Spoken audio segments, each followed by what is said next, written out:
বুকে বিছানায় রেখে শালি আর শাশুড়িকে নিয়ে রাত 2টায় ধীরে ধীরে কাপড়টা সরিয়ে যা করলাম তা শুনলে আপনাদের মেশিন দিয়ে পানি চলে আসবে, তাই আপনাদের দুটি পায়ে ধরে বলি গল্পটি শেষ পর্যন্ত শুনো, তাহলে তোমরা গল্পের আসল মজা পাবে।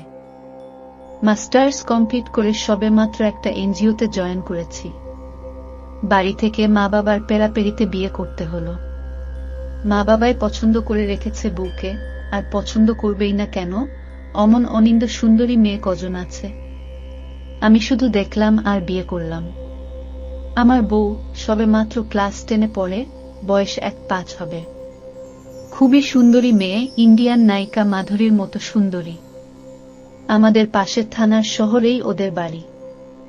যেদিন আমাদের বিয়ে হয়, যখন আমার বউকে আমাদের বাড়িতে সন্ধ্যায় নিয়ে আসব, তখন আমার নানি শাশুড়ি আমার কানের কাছে এসে আস্তে আস্তে বলল, তোমার বউয়ের অল্প বয়স, সাবধানে কাজ করবে। রাতে আমাদের যখন বাসর ঘরে শুতে দিল, তখন রাত 12টার উপরে বেজে গেছে।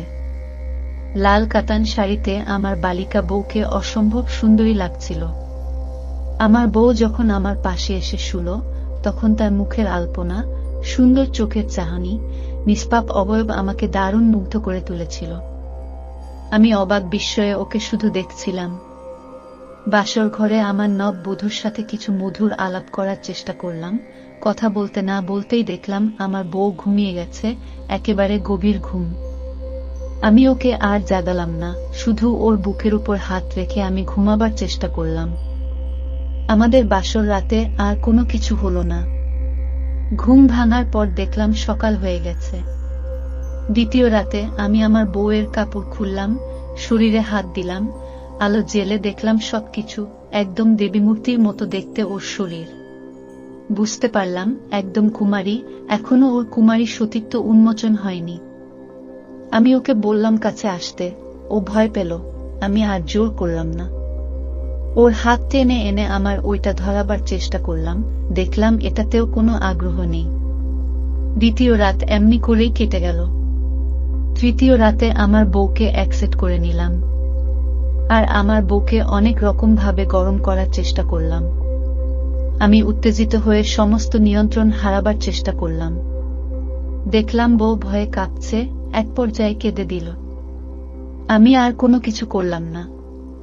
মন খুব খারাপ হলো, দেখলাম আমার বউ নির্বাক। সে রাতও এমনি করেই কেটে গেল। চতুর্থ দিন আমার বউকে নিয়ে শ্বশুর বাড়ি গেলাম।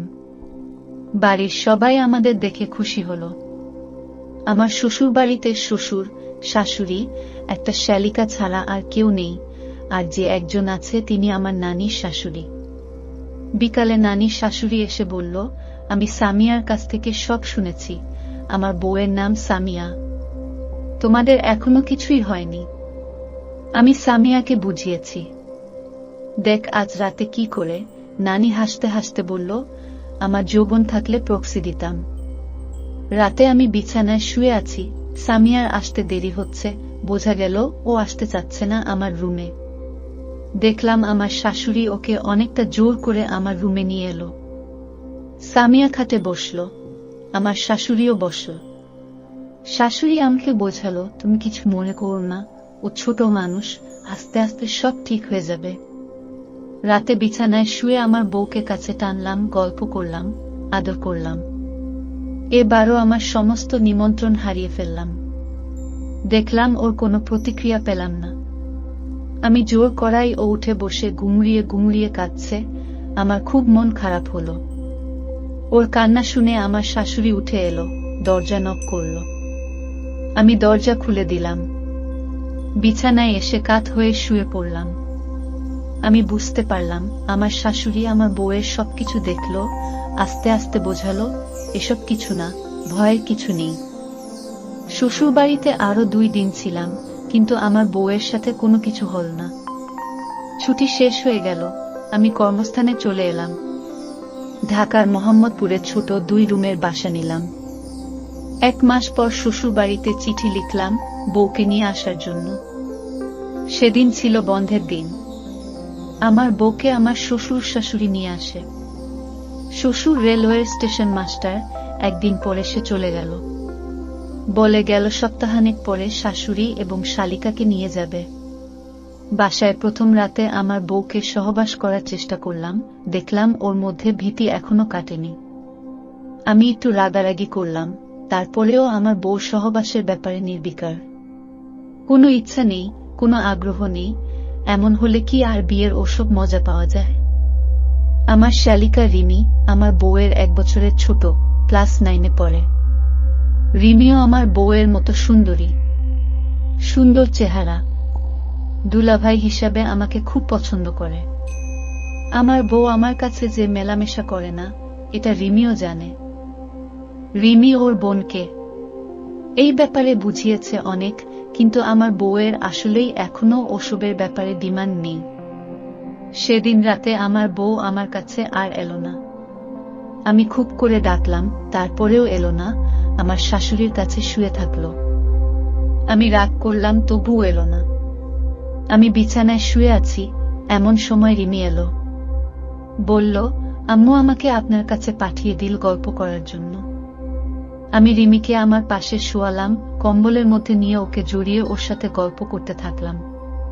বললাম, তোমার বোনের মেলামেশার ইচ্ছা নাই? হবে একদিন। কবে হবে? হবে। তোমার মেলামেশার ইচ্ছা আছে? আছে। কোনো এক্সপিরিয়েন্স? কিছু কিছু। আমার সাথে ওসব করবে? আপনি চেষ্টা করেন। আমি রিমির শরীরে হাত দিলাম, দেখি ও আর কিছু বাধা দিলে না। রিমিকে বললাম, তুমি খুবই ভালো মেয়ে, তোমার বোনের চেয়ে অনেক সুন্দর, অনেক ভালো। রিমি ও ঘরে চলে গেল। রিমি একটু পরে আবার ফিরে এলো। বলল, ও ঘরের সবার জায়গা হবে না, আম্মু আপনার কাছে আমাকে থাকতে বলেছে। আমি বললাম, তোমার আপু আসবে না?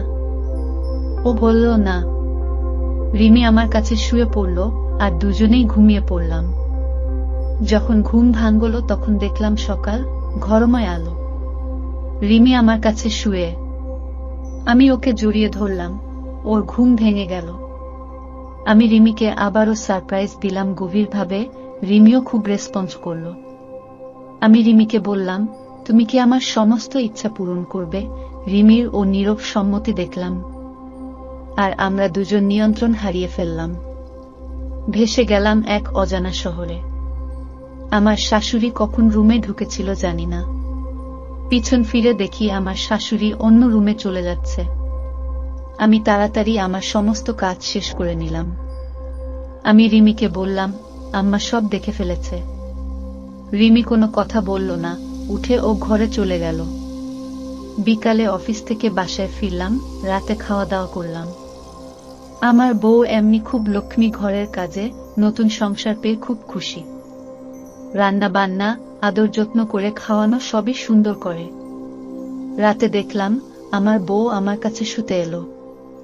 দুজন শুয়ে আছি। ভাবলাম ও আমাকে কাছে টানবে না। আমি কাছে টানার চেষ্টা করলাম, বিরক্ত হচ্ছে। আমি আর কিছু করলাম না। এভাবেই সে রাত কেটে গেল। পরের দিন অফিস থেকে এসে বিছানায় রেস্ট নিচ্ছি, এমন সময় রিমি এলো। আমি রিমিকে বললাম, কালকের ঘটনায় আম্মা কিছু বলেছে কিনা? রিমি বলল, কিছু বলে নাই, আম্মাকে খুশি মনে হলো। আমাকে শুধু বলল সেফটি দিয়ে যেন কাজ করি। বুঝলাম রিমির ব্যাপারটা তিনিই ঘটিয়েছেন। রিমিকে বললাম, আজ রাতে তোমাকে আমার আইল্যান্ড দর্শন করাবো। রিমি বলল, আচ্ছা। আমি একটা অদ্ভুত ব্যাপার দেখলাম, শাশুড়ির কাছে রাতে আমার বউ শুয়ে, আমার রুমে রিমি এলো। রিমি এসে আমার কাছে শুলো। ঘরের লাইট নিভিয়ে দিলাম, রিমিকে জড়িয়ে ধরলাম। বেশ অনেকক্ষণ গল্প করলাম। দেখলাম আমার শাশুড়ি খাবার পানি রেখে গেল। আমি আর বেশি কিছু ভাবলাম না। রুমের লাইট জ্বালালাম, আর আমরা দুজনে সুখের সপ্তম সাগরে ভেসে গেলাম। এরকম আরো 2 দিন রিমিকে আমার আইল্যান্ডে ঘুরাতে নিয়ে গিয়েছিলাম। আমার বউ আমার উপর এখন বেশি বিরক্ত হয় না, আমিও ওকে ওসব ব্যাপারে ডিস্টার্ব করি না। আমার শাশুড়িকেও দেখলাম খুশি। আমার সাথে হেসে কথা বলে, বেশ আদর যত্ন করে। এরকম আরো 2-3 দিন চলে গেল। আমি প্রতি রাতেই রিমিকে আমার সমস্ত কাজকর্ম করতে থাকে। ইতিমধ্যে আমার শ্বশুর সাহেব ঢাকায় আসলেন শাশুড়ি ও রিমিকে নিয়ে যেতে। আমার বউ কান্নাকাটি শুরু করে দিল, একা একা থাকতে চাচ্ছে না। রিমিকে নিয়ে যেতেই হবে, ওর সামনে পরীক্ষা, প্রাইভেট টিউটরের কাছে অনেকদিন পড়াশোনা মিস হচ্ছে।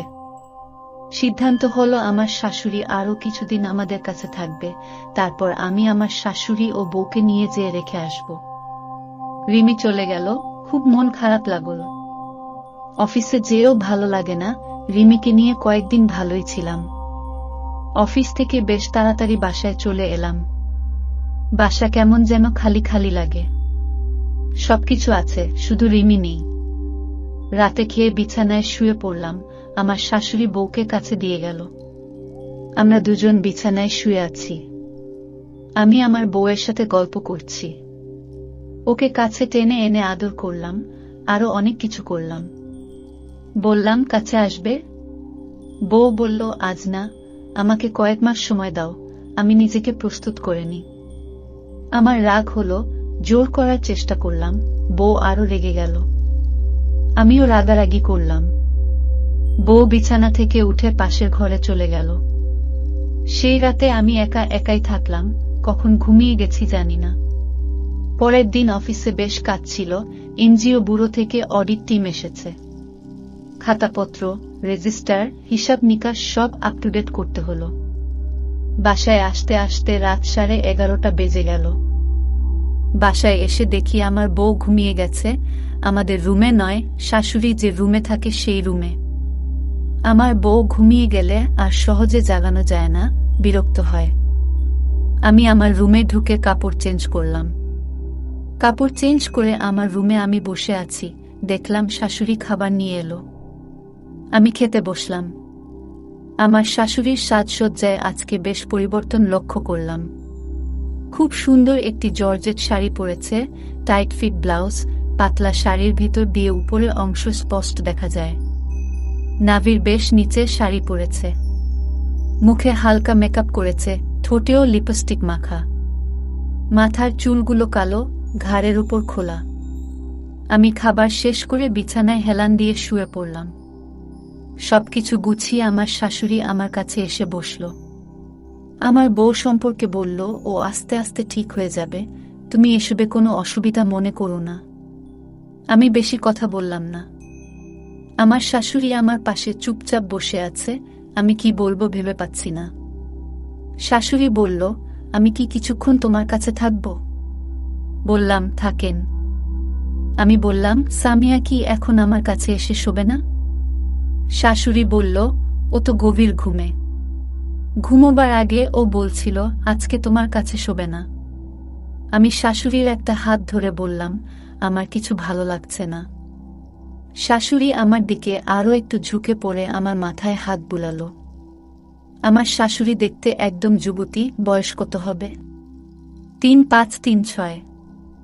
আকর্ষণীয় শরীরের অধিকারিণী। আমার শরীরে এক ধরনের নেশা হলো, আমার সবকিছু জেগে উঠতে লাগলো। আমি শাশুড়ির দিকে পাশ ফিরে গায়ে হাত দিলাম, শাশুড়ি আমার দিকে আরো নমিত হল। দেখলাম শাশুড়ি আমার শয়তান মনোভাবকে প্রশ্রয় দিল। আর আমরা দুজন সুখের রাজ্যে ভ্রমণ করলাম। এমন সুখ কখনো আমি পাইনি।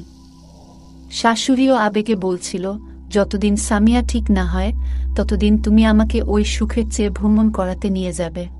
বন্ধুরা, আমাদের এই গল্পটি আপনাদের কেমন লাগলো অবশ্যই কমেন্ট করে জানাবেন। আমরা প্রতিদিন আমাদের চ্যানেলের 3 থেকে 4টি করে নতুন নতুন গল্প আপলোড করব, আপনারা প্রতিদিন আমাদের গল্পগুলো শুনবেন।